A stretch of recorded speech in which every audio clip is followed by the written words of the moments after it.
Did you know solid, liquids, and gases are not the only states of matter we have in this universe? Professor Bose at the University of Dhaka in India was a physicist that was studying statistical principles of particles, focusing on particles that did not follow Pauli's exclusion principle. He was very interested in this topic, but nobody paid attention to him, so he sent his paper to Albert Einstein, which found it very interesting.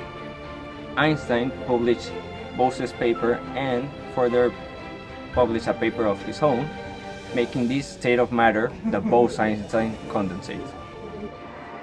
To understand Bose-Einstein condensate, we must first understand two basic principles: fermions and bosons. Fermions are particles that have integer spin, for example 1/2, plus minus 1/2, plus minus 3/2, etc. They follow Pauli's exclusion principle, which means they cannot occupy the same quantum state. They are produced and undergo particle-antiparticle annihilation. Some examples of them are electrons, protons, neutrons, and muons. In contrast, bosons have integer spin, plus minus 1, plus minus 2. They do not follow Pauli's exclusion principle, meaning they can occupy the same quantum state. As a matter of fact, they prefer it. And there is no limit to the number of how many particles can occupy the same quantum state. They are governed by Bose-Einstein statistics. Some examples of them are photons, gluons, and mesons. It is important to highlight that composite particles can also act as fermions or bosons. Helium is an element with really interesting properties. It has the lowest boiling point with a 4.2 Kelvin at 1 atmosphere. It is also used as a cooling device, but it is most interesting when it itself is cool. Canneling Owens measures the density of the liquid helium at really low temperatures as a function of temperature and had these results. It can be seen that this graph has a peak, and then from 2.17 Kelvin to 4.2 Kelvin, this liquid is boiling, but from 2.17 Kelvin to 0 Kelvin, the liquid is really calm. We cannot reach absolute zero, obviously, because of the third law of thermodynamics. This is a fact. We can see that in 2.17 Kelvin, because of this interesting behavior, it is the critical temperature. Physicist Mark Semanki made a measurement of the rate of flow of the liquid helium on a capillary tube on a function of temperature. He noticed that below the critical temperature, the fluid was behaving as a superfluid, and above the critical temperature, it was behaving as a normal fluid. The really interesting part of this is that on the superfluid, the viscosity was much less than on the normal liquid.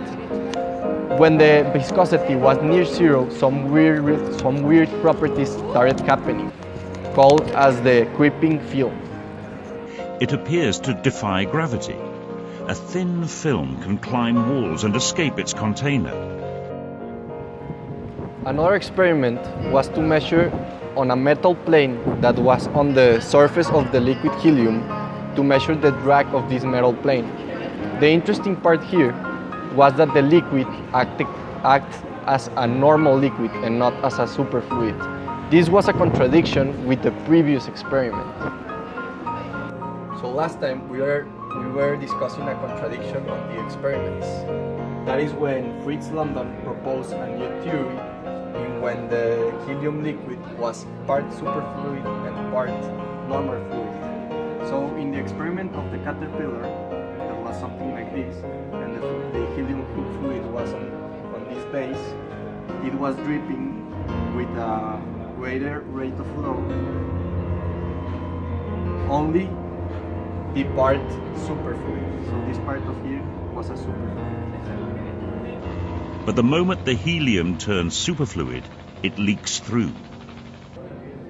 But on the other experiment, when you had a plate, a metal plate, this is the metal, and it was dragging it with the liquid helium, the part that was creating the more friction, acting with more viscosity, acting like a normal fluid, was this part. So this part was the normal fluid, no liquid, and the other part was the part of the superfluid. The theory of London, mathematically, was that the fraction of the part of the superfluid was given, this is the fraction of the superfluid, 1 minus the temperature over the critical temperature to the 3/2. And this will determine what fraction of the superfluid is on the whole liquid helium.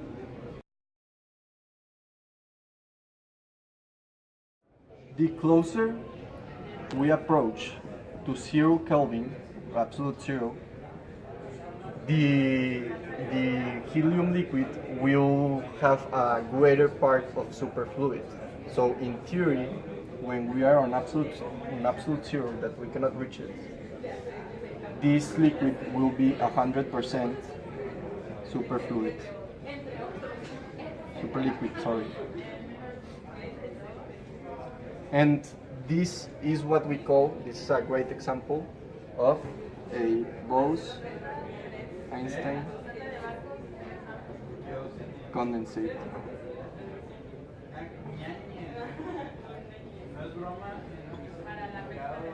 Bose-Einstein condensate is a state of matter that is a collection of particles cooled down to near absolute 0 Kelvin. This collection of particles coalesce into a single mechanical quantum entity. This single entity can be described as a single wave function. This is very interesting for engineers and physicists because they can better understand quantum mechanics. Although this state of matter was first theorized in 1925, it was only synthesized until 1995.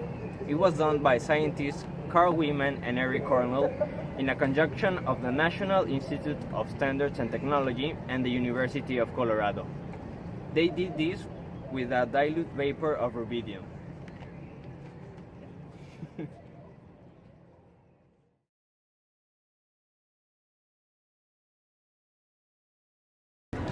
In the case of normal particles, you usually have this scenario which you can tell all the particles are in the same area with the given original level.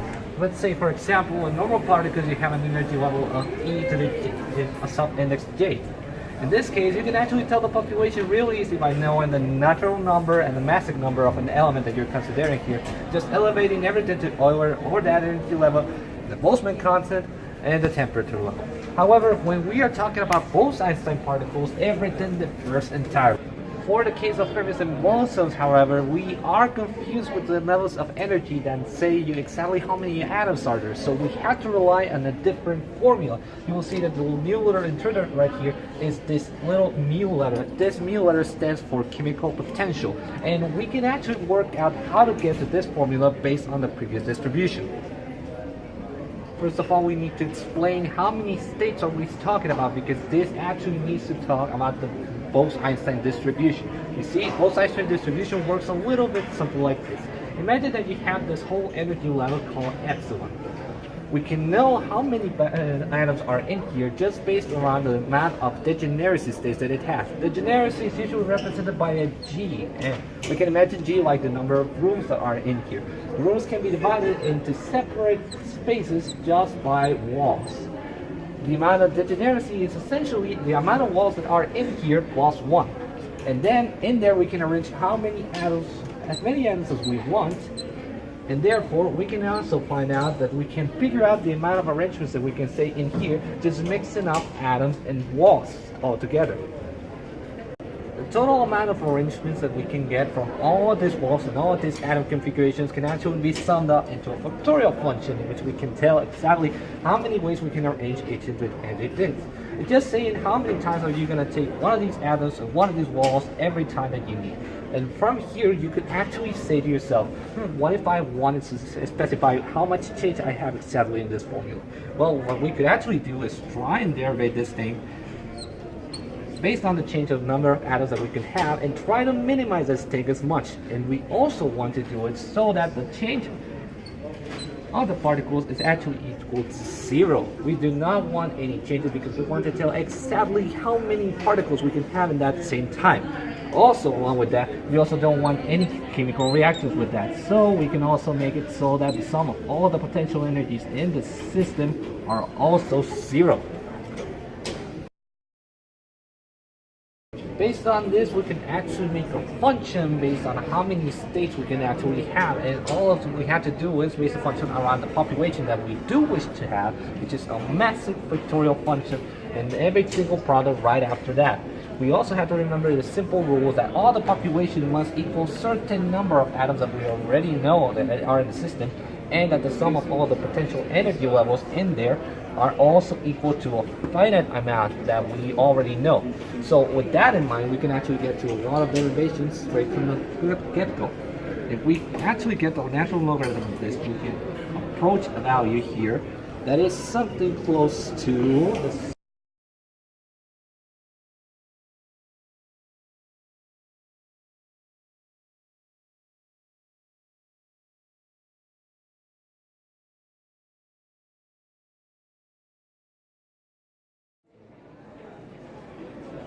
and it approaches that similar equation in there. However, we can set up some rules of what we want according to all of these levels. For example, what if we actually change the values of this and this in order to make it fit into us? What we can actually do right now is try and make everything into a single derivation in order to know how much we would change according to the population. So all we have to do is make a little derivation right here, and all the equation is going to come right after. For what we have already here, we know that the derivative of all of this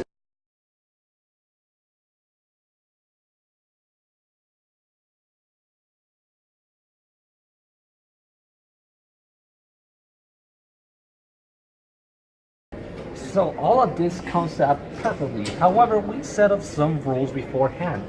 We can already tell that we have a finite amount of atoms and we have a finite amount of energy. So what happens if I derive those? We know that this is not going to change. So in layman's terms, whenever we try to explain that, we have to change all of this part of this, and the change would actually be equal to 0. This gives us two very powerful tools: are that the change of the atoms must be equal to 0, and that the change of the energies, in this case, must actually be equal to 0 as well. And this actually is going to concise everything inside the formula into something very small, which is actually gets down to this formula. Now, as you can see, this side and this side are actually differentials. That means that we can actually make an integration over them and figure out exactly what are the values that we need. So you might have a question over what is alpha and beta. Those are called Lagrange multipliers. These are just used in order for us to figure out what are the future values. Later on, you will understand what values that this takes. But so far, let's move on with the rest of the formula. If I manage to equate everything in the formula just to be equal to 0, for this case, it would actually be natural logarithm of AI plus AI over AI, it's actually a pretty long one, plus whatever is the value of alpha plus beta with every single energy level must be equal to 0. And we can actually figure out exactly what is the population out of this, because all we have to do is isolate Ni from the formula. So solving for Ni, we are actually going to do the following. We are actually equating everything in terms of Gi, and the terms on the top are actually going to go on top of Euler function minus 1. What does this mean? That means that our total population is actually going to depend on the degeneracy stage, also known as the amount of rooms that you can have in order to allocate all of our atoms, divided by these two constants to the power of Euler minus 1. But what are these constants still? Well, let me tell you something. The power of these constants is actually determined by a formula that we already figured out in the past, which is actually the previous Fermi-Dirac distribution. So what this means is that our final distribution should be based something along the lines of whatever the Boltzmann constant and the temperature are actually telling us to do. And this is where the Poincare comes in, because now we can equate everything. And alpha and beta, we actually know the values for that. Values for that thing is actually epsilon I over constant beta minus 1. We're just missing one little thing right in the formula, which is actually this little constant called B. This constant right now can be defined as Euler to the power of a negative power of energy, and it's just the remaining amount of energy or potential energy that we can describe within the formula. We obviously want it to be a low value just so we can tell how many atoms are possibly in there, because at higher values it's actually easier to just say that it's 1. The value rounds up so much. So in this case, the final interpretation that you can give to this is that for low values of GI, you can actually say that there is a small amount of particles, and for higher values of degeneracy, you can actually think that there's a lot.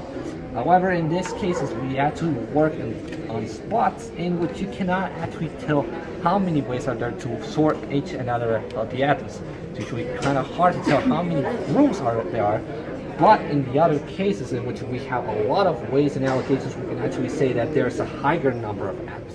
You just have to tell yourself how many ways can we arrange this, and everything should fit down to this distribution.